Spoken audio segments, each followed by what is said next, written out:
Hello guys and welcome back to Rossoneri TV. I'm Gio and I'm here for the Roma against AC Milan match review. Match that was won by Roma 1-0 thanks to a goal coming in from Nainggolan in that second half. And let's speak about this game, guys. As usual, let us know your thoughts on the match in the comment section, as I will be reading your comments later on in this stream. But getting to the game, guys, it was always going to be a difficult task against Roma, a team that is very, very strong in the league, and at home especially, as they had won 7 games out of 7 prior to this one. Today, that made it 8 out of 8 at home. Just an incredible record to have, and it was really tough for Milan to get anything going in this game. They had very little opportunities to do well, and in those little opportunities that they had, they pretty much made them go to waste. We had a really important chance in that first half when Niang actually had a penalty shot and he missed it. Unfortunately, that could have definitely been a game changer in my opinion. It's those little chances that you get in matches that you need to just focus on finalizing, and unfortunately for us, that chance pretty much proved why we weren't able to get a point today. I think if that chance had got in, if that shot had gone in, we would have at least walked out of this match with a point. But I think most of the problem, yes, many people are gonna say that Niang missed another penalty shot, including me, like I said in the live stream watch along. Unfortunately, once again, he missed 2 penalty shots in 2 games. But to me, the main focus, the main reason as to why we were incapable of at least getting a point in this match was the team in general. Sure, we were missing Bonaventura today. The midfield in general, we had Bertolacci coming in after a long injury drought. Then we got Locatelli, a youngster, and Pasalic. When you look at the midfield from Milan and you look at the midfield from Roma, you can definitely tell the differences right away. You'll need to be a rocket scientist, And I think that Milan in general just lacked the depth. And we have said this from the beginning of the season, having a good starting 11 might be working good against bottom of the table teams, middle of the table teams. But when you're facing teams like Roma, Juventus, any team that is on top there, you need more than just a solid starting 11. You need players that could make a difference. And technically speaking, I don't think we have many of those players. We have a decent starting 11, but in terms of depth, we just don't have much. We look at options on the bench, and who do we have? We have Luis Adriano, we have Honda. Those are pretty much the only attacking options we have, with Bacca being out on injury, and Bonaventura as well. So we don't have many options to deal with. So, when you have a team like Roma having all their options, we saw Bruno Perez getting injured. They had already Esharawi coming on. To me, that's an apple for an apple. You don't exchange an apple for something else way weaker, right? That is what I'm trying to say. Roma has that depth. Milan doesn't. And at the end of the day, it's little events that play in your favor. Milan had their opportunity, they had their chance, they should have taken it, they didn't. And when you don't take your chances against top teams, that's usually what happens. They end up biting you in the ass. So, unfortunately for Niang, another missed penalty shot. But in general, Milan wasn't able to generate much. What I liked from Milan was the defensive work. I think the defense did quite well today, especially Paletta. Very solid in intercepting passes, chances, and so forth from Roma. I think we really limited them in terms of occasions and chances that they had. Overall, I think we did a very good job in that. We didn't really give them a lot to work on. However, we have to say that Donnarumma was forced in making some pretty crucial saves as well throughout the match. Besides that, on that goal, like I said in that live stream watch along, Milan gave way too much space to Nainggolan. And I mentioned it even before the match started. If we give that kind of space to Roma, they're gonna hurt us. And they did just that. You can't afford to give that much space to Roma. Really, that was a free shot for Nainggolan.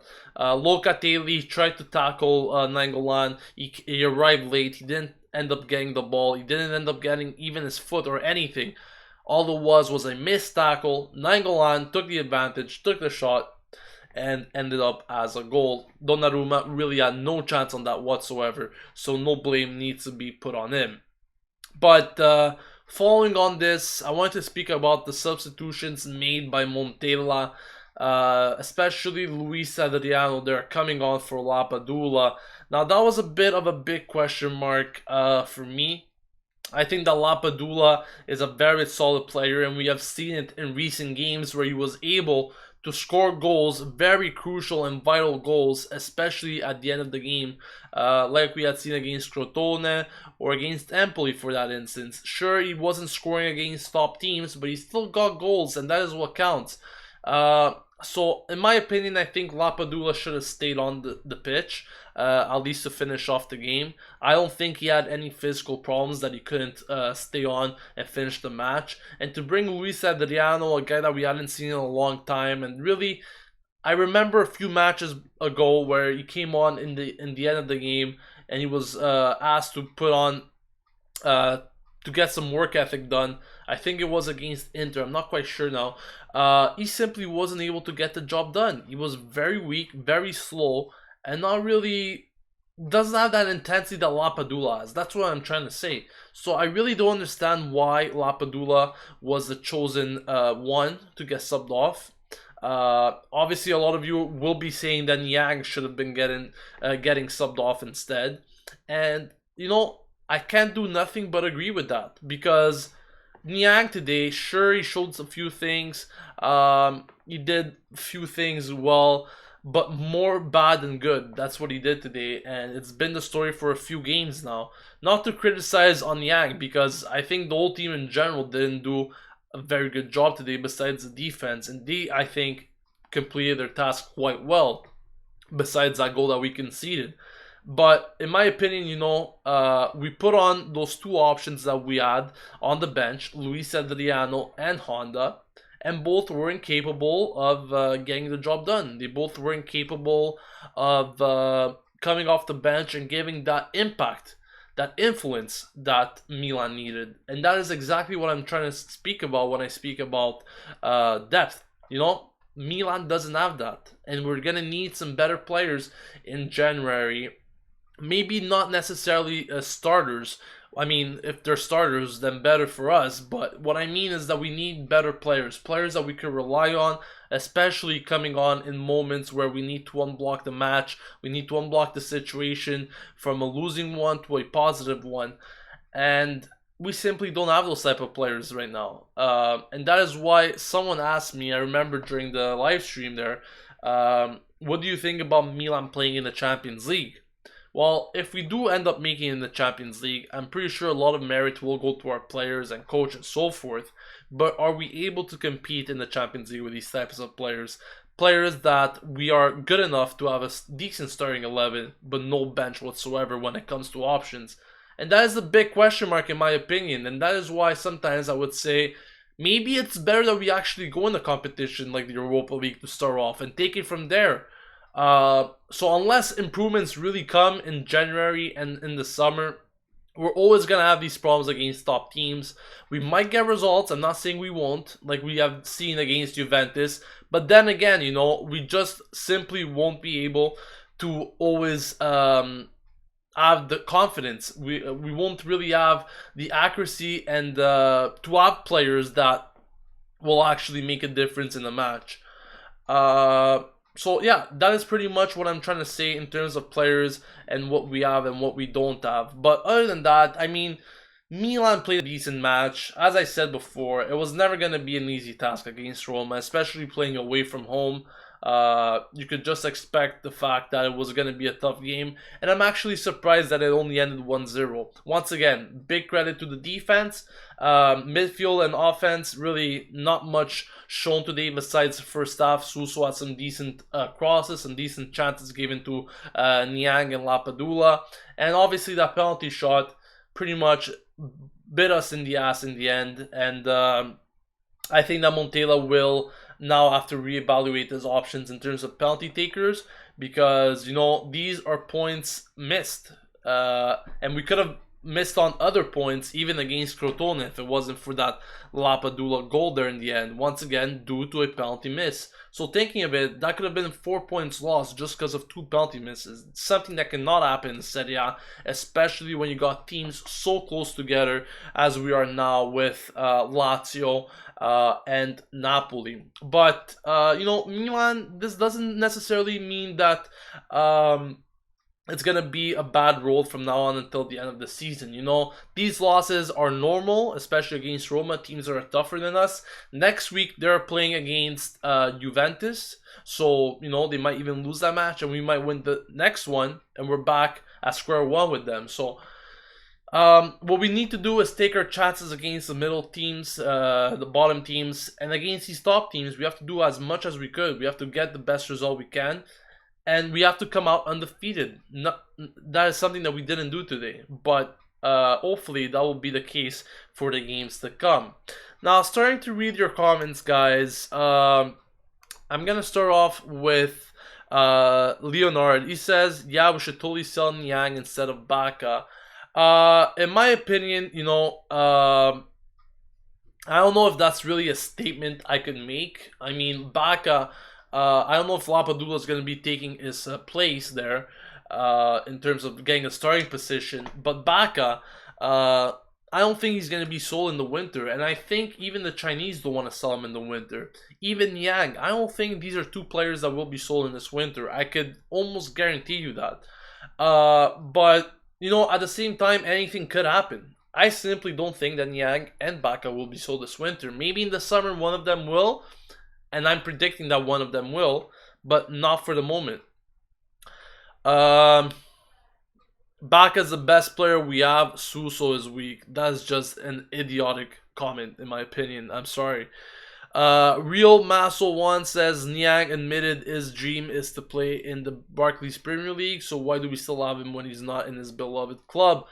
That is a good comment, I guess you made, but at the same time, we need requests from other clubs.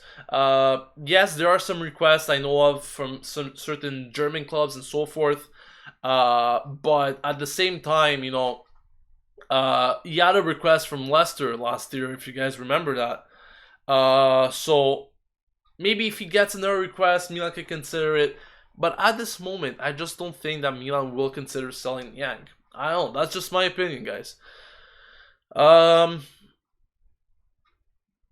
Bonifacius says, try to field Baka and Lapadula at the same time. That could be a solution if Montella decides to change module, maybe to a 4-3-1-2, something that Berlusconi would be happy with Suso or Bonaventura possibly being the trequartista. Personally, I would prefer Suso though behind Baka and Lapadula. Bonaventura on the other hand could play as a left mid.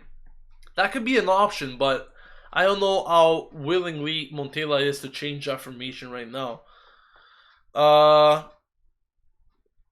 Aldo says, Gio, what do you think Milan should do to move forward from the loss? Well, as I said, this loss was pretty much, I'm not going to say predictable, but I was pretty sure that we weren't going to come out of this match with a win, obviously knowing that Roma is the better team. I think Milan just needed to take it game by game like we have seen for the rest of the season. It's not the first game that we lost this season, and it probably won't be the last one that we will lose this season. But, whenever we had a loss, we came back and we responded quite well. I mean, I think this was our first loss in 13 games or something. I mean, we haven't lost in a very long time. And this loss to come against Roma, I mean, it's not like it's acceptable, but... it's not like we lost against the bottom 3 team. So I think Milan should just keep their heads up, and move on, obviously, and take it game by game.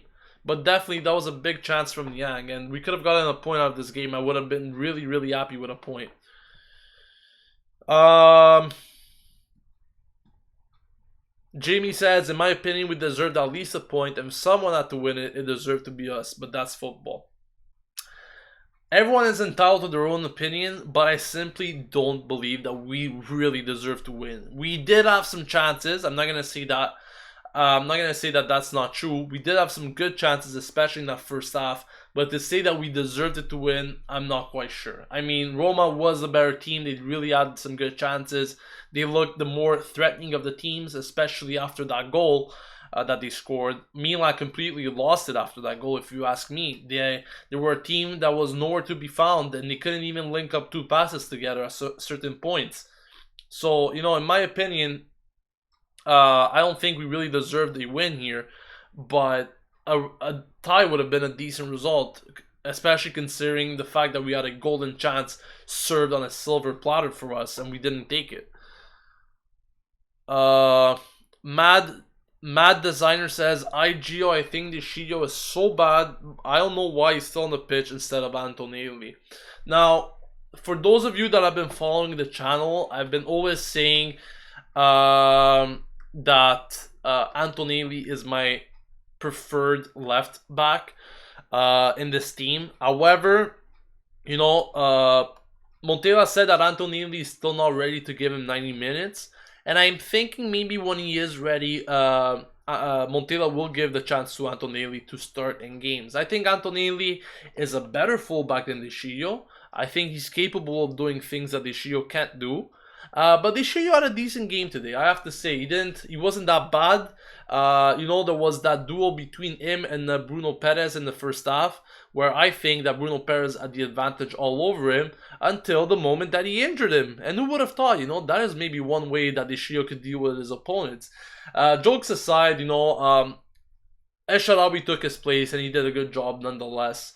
That's what I mean when teams have depth. They're going to replace players and there's not going to be a problem. But, De Sciglio had a decent game today.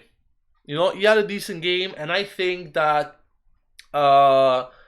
even though he had a decent game today, I think that Antonelli still deserves a chance to start because I've seen good things from Antonelli, and De Sciglio is just inconsistent like many players, guys. Let's be honest. Let's be true to ourselves. But let's see what happens. Jamie says, when he comes back, Bonaventura should start instead of Niang, and Bertolacci, Locatelli, and Pasalic, Kuchka in the midfield. Bertolacci had a pretty decent game. I mean, for his first game back, it's not like he could have really done amazing things, but, that could be a solution. Bertolacci playing in the left mid, Bonaventura taking Niang's place as a left winger. However, something is telling me that Montella won't listen to that, and that he's going to continue playing Niang just because apparently Niang plays well sometimes, and he's capable of doing good things. I mean, sure, he's capable of, but if he's not showing it on the field, then someone that is showing it deserves a chance to start over him. So we'll see what happens, but that could be a solution. Bertolacci playing in the midfield with Bonaventura as a winger. Yes, Abate did play a very good game in my opinion. He did well. But yeah, once again, the whole defense in general was okay today. We weren't really bad. Besides that goal that we conceded, we showed very good character in the defense. I think we did quite well. But once again, it's the consistency that we need, and hopefully the morale will still stay up high after this game, even though we lost.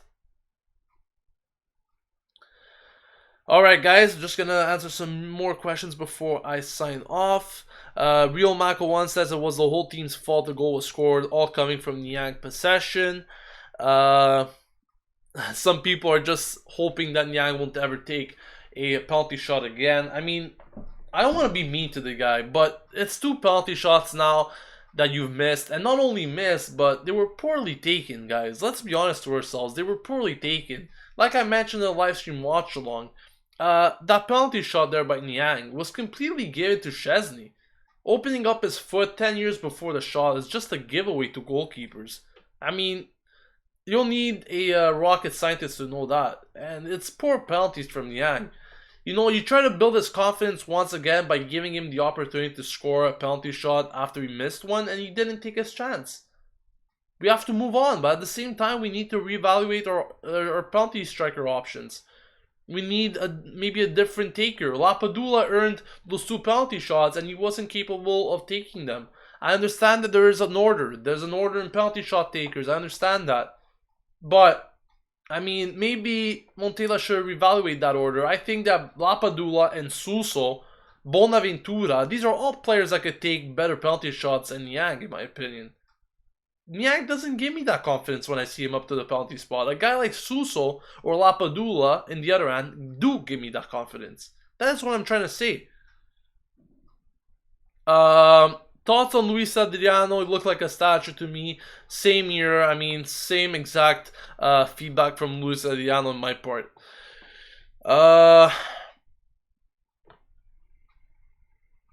Sean Simon says, I think we should find a way to get Pasalic permanently. He's good and has a lot of upside because he's young.